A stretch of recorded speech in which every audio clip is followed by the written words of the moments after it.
Still তো আছে সবাই রাখলে আমরা এই আসছে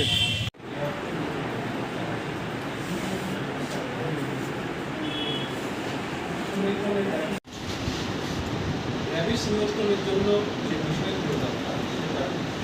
প্রাথমিক যে স্টেক হোল্ডারদেরকে নিয়ে আমরা সেই প্রোগ্রামটি শুরু করেছি।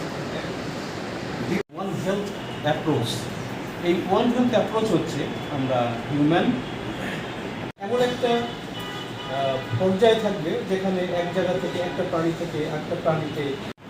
তো সেই ক্ষেত্রে আমাদের জেলা প্রশাসন পৌরসভার শাসকদেরকে নিয়ন্ত্রণ, সেই নিয়ন্ত্রণের পদ্ধতি আমরা আমাদেরকে খুঁজে বের করা